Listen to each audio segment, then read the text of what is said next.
So in this video, I want to talk about some of the demons that I kind of shared with Mentor, and hopefully there's a message in this that will help some of you out there that have or that are facing the same issues.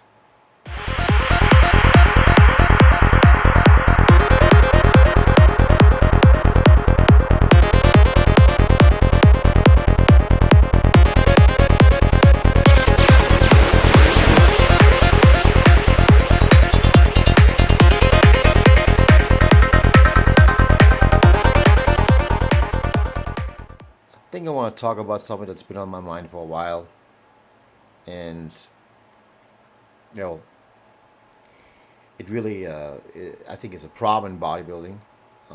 There are very extreme people. Bodybuilding is a subculture of extremists, I believe, and I see, or I've seen people lose their lives being being addicted to certain substances, alcohol, and all kinds of drugs, especially bodybuilders, such as Paul DeMeo and several others that have used other drugs, despite bodybuilding drugs, and lost their life because of it. I think that's a really big issue in bodybuilding because of the fact that people are so extreme. Bodybuilders are so extreme. I think that's part of it, and also because sometimes when bodybuilders are being viewed at all their life for their physical appearance, and there's not much left there when the body goes away, when there's an age where the body can no longer look like that.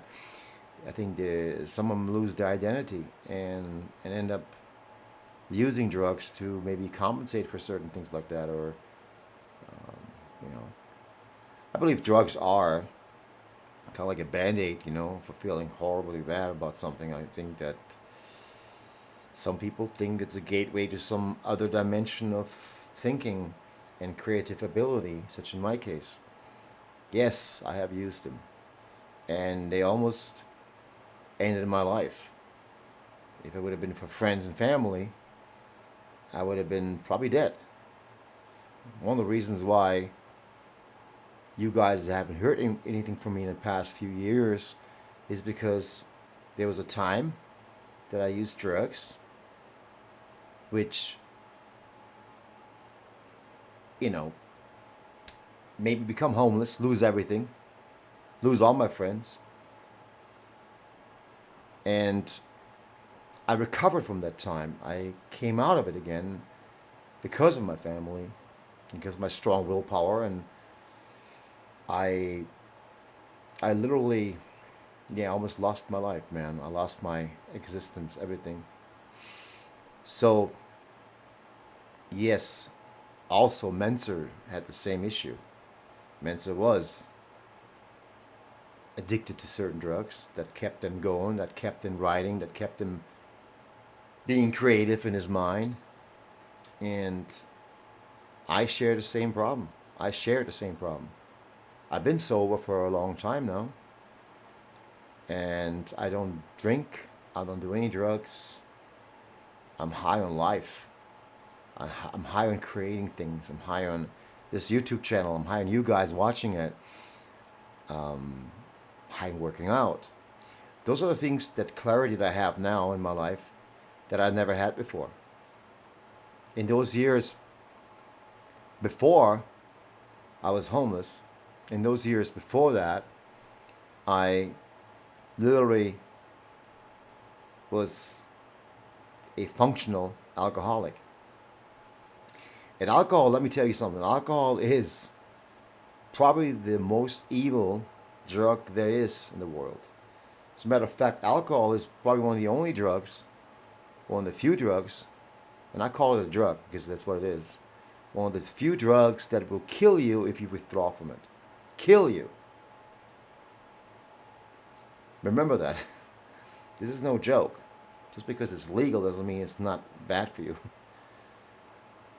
So, what do I want to say here? I want to say that if you out there right now watching this and you have a problem with alcohol or substance abuse. Seek help. Seek help. This is real. This is darkness. This is taking you down, man. This is putting you. It's robbing you of your life, your existence, of your happiness. It's a fake happiness. You know, the only people that are around you when you're partying your ass off are fake people. They're not around you when you're coming down from it, right? When you're sober.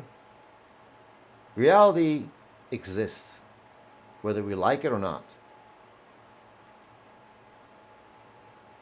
And you are in charge of your own future. But you have to obey the laws of nature. What goes up must come down.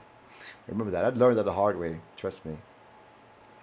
And hopefully some of you out there right now watching this, again, if you have a problem with alcohol, substance abuse, please seek help. Do not try to withdraw from alcohol by yourself. You got to seek professional help, medical help. This is not something that you want to take lightly. You could definitely die from this, okay? So I hope that most of you out there don't have an issue, of course, and I hope that you enjoyed this little video I made. It's different. It doesn't have to do with training, but it also has to do with mental health, not just physical health. All that comes together. Without that mental health, you're nobody. You're just a shell. You're just a physical being. You have to have your spirituality and your mental health together. It's important you keep that and you maintain that. Stay away from alcohol. Stay away from drugs. You're stronger than that. You know, you're a fucking animal. You're a fucking animal with a rational mind. You're an animal in the gym. But use your head. Use your fucking head. Don't do what other people do. Become your own master. You know, don't follow the herd. Become an individual. Same thing with training. Don't follow all the volume bullshit. Perform high intensity training because it's rational, because it's right. Live a sober life because a sober life is a good life. Stay on path. Hope you liked this video. And more coming soon. I have some more stuff to share, of course, not just training related, but hit the like and subscribe button. Thank you guys. Have a good night. Oh no, I can't believe it's been, what, 5 years since I have a drink? Some of you might think this is actually worse than alcohol, but trust me, it's not.